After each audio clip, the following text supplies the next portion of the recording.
और फिर किसी दूसरे शहर से जाके बैलों के ऊपर, बैल होते थे, बैलों के ऊपर गधे की तरह बोरा रखते थे, थैला, उसमें किसी में चावल 10-20 बैलों में चावल, 10-20 बैलों में शक्कर, 10-20 बैलों में खंड, किसी में दाल, न्यू भर के और दूसरे स्थान से दूसरे स्थान पर सेल करके आया करते। उसमें किसी में लाभ हो जाता, किसी में हानि, यानी ऐसे उनका बिजनेस करते थे। बैलों के ऊपर पहले ट्रांसपोर्ट, ऐसा यही ट्रांसपोर्ट थी पहले। तो बंजारा जो था उसने एक शहर में एक सेठ से 10-20 हजार रुपये लोन ले रखा था, और उस सेठ का जब उसका समय हो गया, कितने समय के बाद मैं तेरे दे दूंगा, वो नहीं दे सका। उस साहूकार ने काफी दबाव दिया, भाई मेरे पैसे दे, बहुत समय हो गया।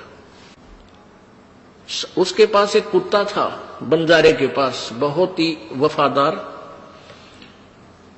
तो सेठ को उस बंजारे ने उस कुत्ते के गुण बताए कि ऐसे ऐसे ये कुत्ता बहुत ही वफादार है, और हम जंगल में रहते, हमारी जरा सी भी चोरी नहीं होने देता, बहुत दूर से, बहुत सूझबूझ से शत्रु को काबू कर देता है। तो भाई आप ऐसे करो, ये एज ए, हाँ, उसने वो कुत्ता कहने लगे, वो कुछ पैसे मांगे सेठ से। तो सेठ बोला, भाई मुझे कुछ थोड़ी बहुत धरोहर दे, कुछ आभूषण दे, ताकि मैं तुझे पैसे दे सकूं। तब उसने उस कुत्ते के गुण गिनवाए कि मेरे पास ये कुत्ता सबसे जो है वैल्यूएबल है, ये सबसे कीमती वस्तु है मेरी, और आप इसको गिरवी रख लो और मुझे 20 हजार रुपये दान दे दो। पहले 20 हजार था, 20 लाख के बराबर थे। तो सेठ ने सोचा, भाई ठीक है, कुत्ता रखवाली भी करेगा, बढ़िया, बताओ, बंजारे कुत्ते बहुत अच्छे होते हैं। वो ले गया। अब वो ले गया तो क्या हुआ,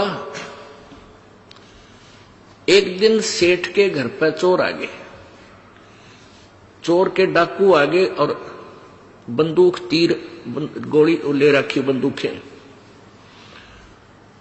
अब कुत्ता बैठा था, उसने सोचा यदि तू शोर करेगा तुझे भी मारेगा और तेरे मालिक ने भी मारेंगे ये पैसे, जिसके पास वो रखवाला रह रहा था। तो कुत्ता बोला नहीं, सोने का बहाना कर दिया। अब वो डाकू थे, पैसा काफी उठा के, बहुत सारा पैसा लेकर चल पड़े। अब कुत्ता दूर से देखता रहा उनको, उसके पीछे पीछे चलता रहा। उन्होंने जाकर के एक वृक्ष के नीचे गड्ढा खोद कर उसमें दाब दिया, क्योंकि सूर्य उदय होने वाला था, और वहां खूब ऐसे ही सूखा रेत डाल के ऐसा कर दिया जैसे यहां कुछ नहीं दाब रखा। उस स्थान को देखकर कुत्ता वापस आ गया। उधर से सेठ और वहां के लोग जागे, देखा कि बड़ा नुकसान हो गया सेठ का, तो कई लाख रुपए का नुकसान हो गया। तो कुत्ता क्या करे, सेठ के धोती पकड़े और इधर चलने की तैयारी करे। अब सेठ ने सोचा ये लाड करे तेरे ते, उसकी ओर ध्यान नहीं दे, उधर से दुखी गना। तो एक बुद्धिमान व्यक्ति ने कहा, इस कुत्ते की देखो ये क्या कहना चाहे। वो धोती पकड़कर आगे को चल पड़ा। तो वो सेठ बोले, वो चालो तुम इसके पीछे पीछे। वो समझ गया तो आगे आगे चल गया। उसने जाकर के वो स्थान वहां खोदना शुरू किया पंजों से। तो बुद्धिमान लोगों ने वो खोदा तो सारा धन पा गया। अब वो सेठ बड़ा खुशी हुआ, अब भाई कमाल कर दिया। उस बंजारे ने जैसी महिमा बताई थी इस कुत्ते की, भाई ये तो वैसा ही मिला। आज मेरे को बहुत लाभ, कई लाख रुपए का नुकसान मेरा बचा दिया। तो उसने क्या किया, एक चिट्ठी बना दी बंजारे के नाम। उस पे लिख दिया कि भी तेरे कुत्ते ने आज मेरे को कई लाख रुपए का फायदा कर दिया, और मैं तेरा 20,000 रुपए का जो कर्ज भी माफ करता हूं और तेरे कुत्ते को भी वापस देता हूं।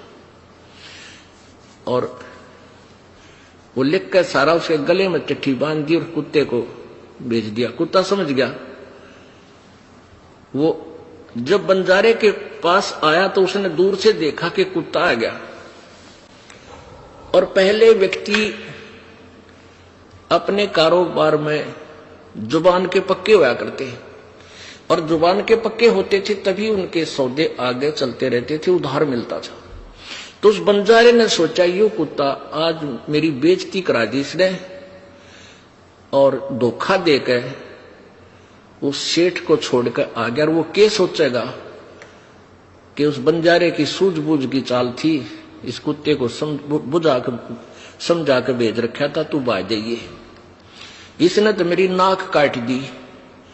आओ देखा ना ताओ देखा, निकट से जब आ लिया तो उसके उठा के गोली मार दी, वो कुत्ता मार दिया।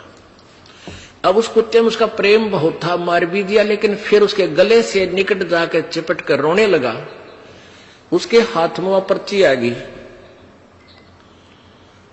उसमें जब उसको पढ़ा और तेरा गजब हो, तूने तो गलत मार दिया, इसके गले में आप चिट्ठी तो पढ़ लेनी चाहिए थी, बाद में क्यों दंड देता। तो पुण्यात्माओं, प्रथम तो यह है कि परमात्मा जिसके साथ होता उसका कोई कुछ बिगाड़ नहीं सकता, और कोई दुर्बुद्धि व्यक्ति यहां तक कोशिश भी कर जाता तो ऐसे रोते जैसे बंजारा रोया था कुत्ते ने मार के, टक्कर मार मार कर रो रहा है वो बंजारा उनके वृक्षों के, कि मैं जालिम आदमी हूं। ऐसे नेक प्राणी को मैंने बगैर सोचे समझे ऐसा कर दिया। तो ये दास, ये समाज ये देख लिए, दास के चिट्ठी लेकर है परमात्मा की, ये सदग्रंथ सारे खोल कर परमात्मा के, और इन सदग्रंथों में नोट कर रखे। गहरी नजर गीता में, गीता जी का पुनर्अनुवाद पढ़ कर देखो। कई ये कहते हैं ये नकली, ये आचार्य, ये झूठे कपटी दुनिया को भ्रमित करने के लिए यूं कहे भाई रामपाल को संस्कृत ना आती, वो के अनुवाद करेगा गीता जी का। तो हमारे भक्त एक बोला, अरे कमाल की बात है, देखना तो ये है संस्कृत ने आती अनुवाद कर दिया, इसी को तो करिश्मा कहते हैं, देख पढ़ के और बताओ इसमें कोई त्रुटि है तो तुम आचार्य बने फिरो थे।